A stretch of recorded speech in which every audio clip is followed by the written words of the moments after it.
Hey everyone, it's Tina here, coming to you today with a very overdue update on FerrariReef. Thank you so much for being so patient. With that said, let's not mess around, let's dive straight into it. Let's go!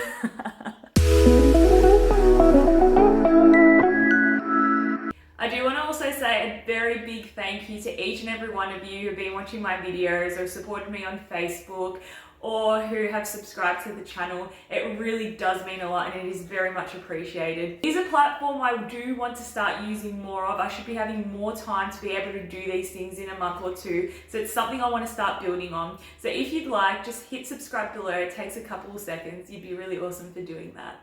I've had corals in the tank now for probably 2 months and things have been going really well. Now, my plans for this tank are to have a full mixed reef. LPS are my favourite, so I'm probably going to lean heavily towards that, but I am going to have softies and I already do have a couple pieces in there. LPS, NPS, which I also have in there, and we'll have SPS. Let's go and take a look at the pieces we have in there at the moment. Here is the tank. Now I'm not sure why the phone is making the light look like it's flickering, but it's not. But here I've got a few gonnies that I had in my old tank and they're doing pretty well. Over here is a little Samcora, there's the purple tang. Here are my trackies right over here.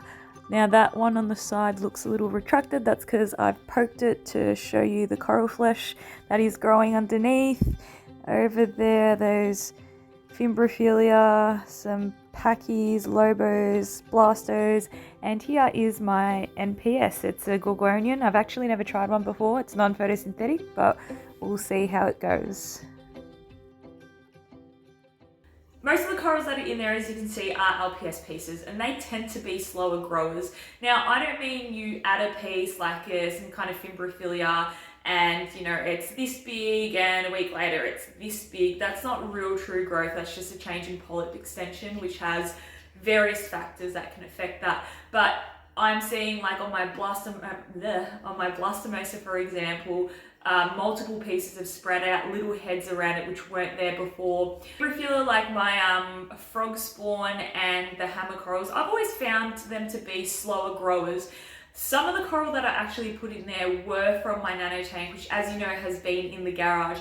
Now I did have an issue with that nano tank quite recently, and that was that things were looking unhappy. What I mean by unhappy is, for example, the hammers I had, some of them started shriveling away, and the part where that translucent sort of clear whitish flesh that connects out over the septa of the skeleton and grows down, that started receding back on some of the pieces, which usually indicates poor water quality. Now, everything from a testing perspective was fine. Everything was really stable. In fact, it was very easy to keep it stable with less corals in there, no SPS in there or minimal SPS in there. Yet things were, especially in the morning after night, looking like crap, for a better word.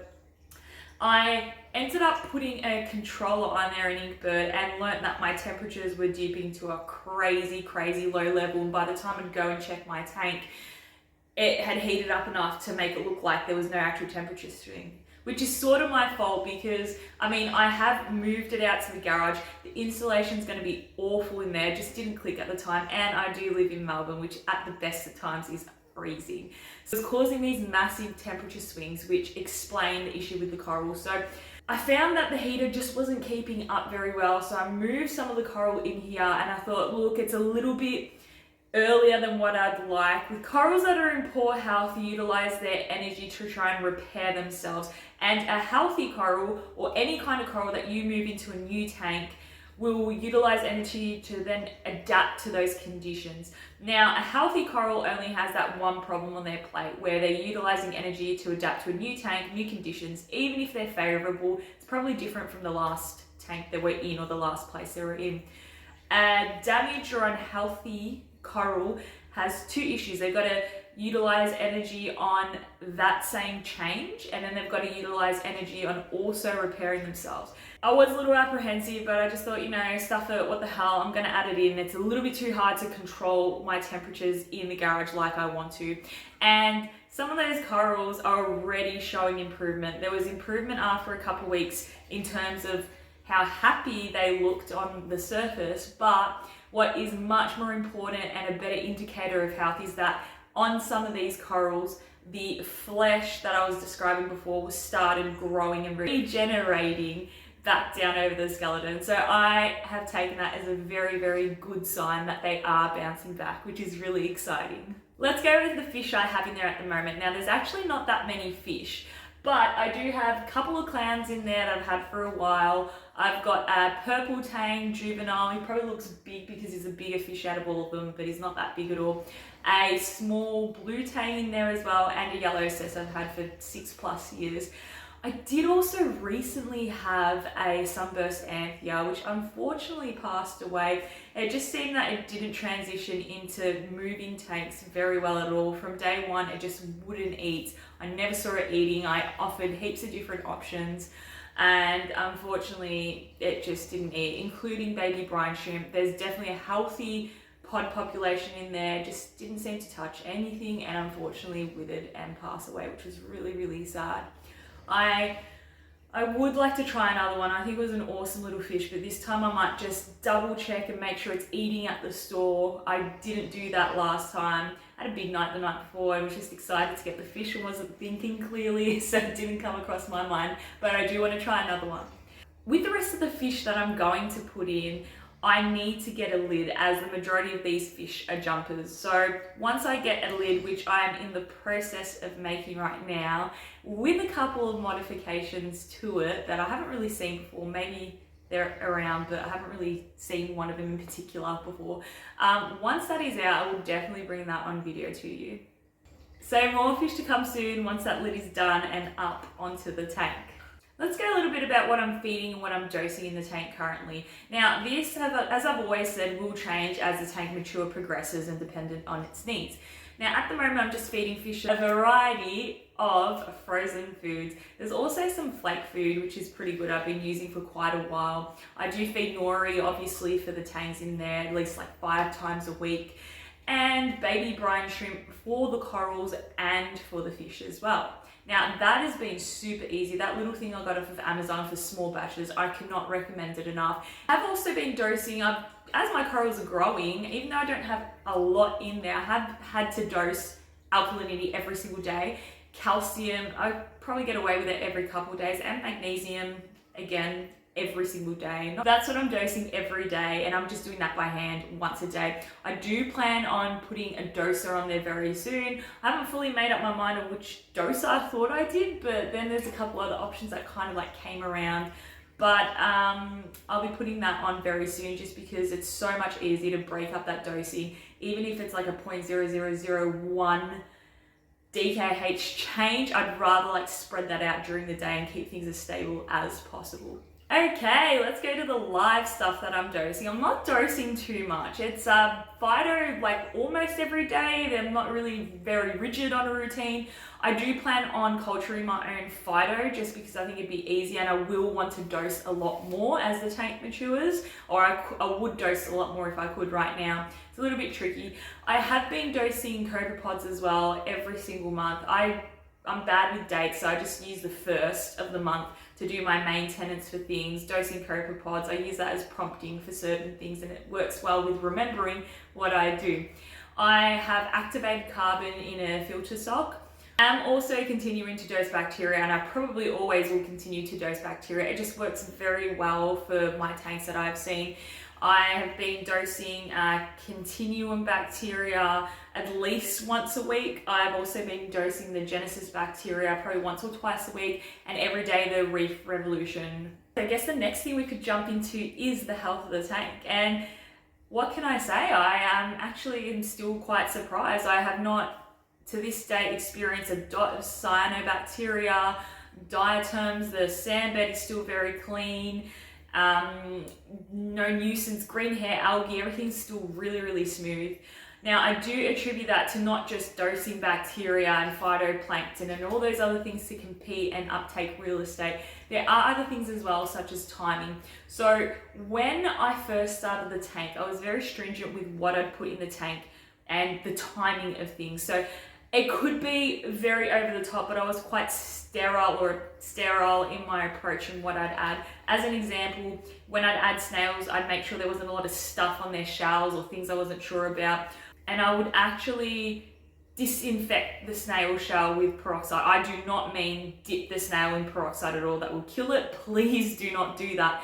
I'll show you a video on how I did that down the track. It's very basic.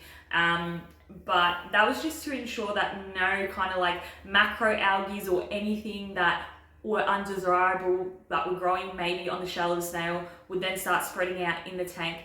Now, that's something I did at the start because it wasn't a populated tank. There wasn't very much in there. It was new rock. I hadn't been doing that for a while. That was just something at the start. So that's where I felt like timing might have been a factor.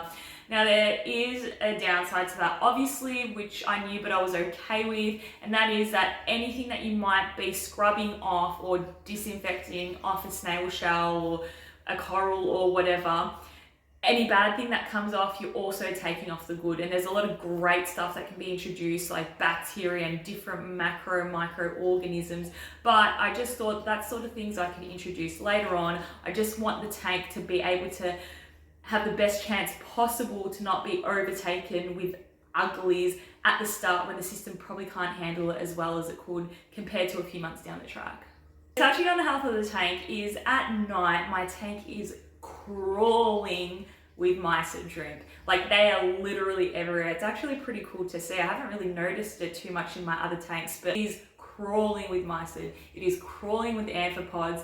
It is crawling with copepods. And other things I probably can't see, but the tank just comes to life at night. It is really, really cool. It's great to see a whole nother world to the tank. The health of the tank, I rate as for its age. Obviously, it's still a young tank, but I'm really happy with the way things are going in terms of biodiversity. Life isn't life without some kind of negative to it, and reefing isn't a challenge unless you have challenges to overcome. So far, like I've said, I've been pretty lucky. There's been no dinos, no nothing like that, no uglies, which has been great. But let's go into the negatives. Now, I did recently notice on a new purchase coral that I did dip a flatworm.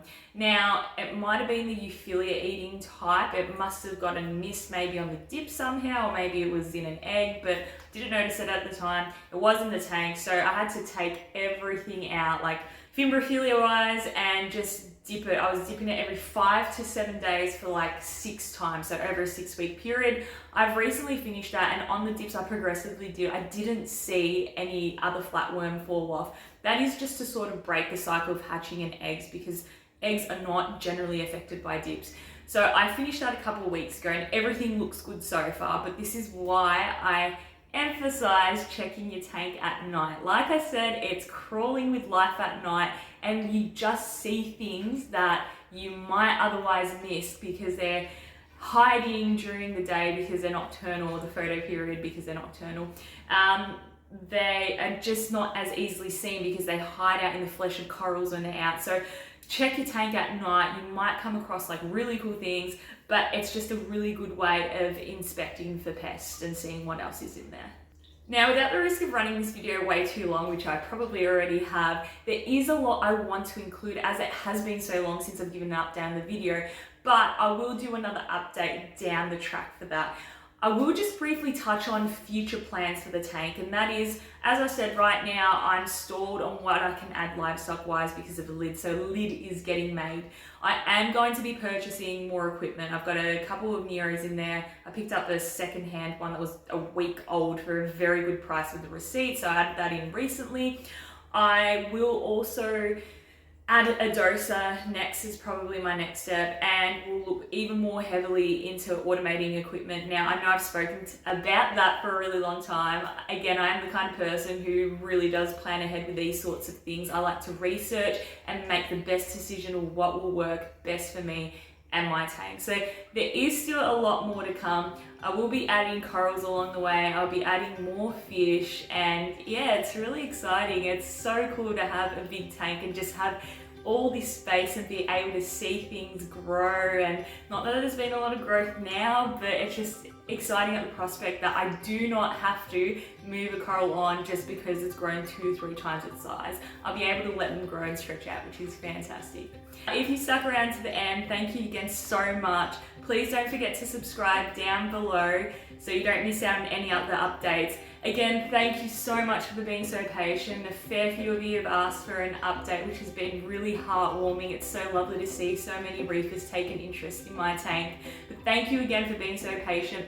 I won't be left again this long. I should be finishing certain things that have been taking up a lot of my time recently, and I'm excited to start growing this platform here and excited to keep bringing videos and information to you guys. Like I said, any questions at all, please post down below or reach out. I'm always happy to talk reef. So until next time at FerrariReef, and it won't be that long next time, bye for now.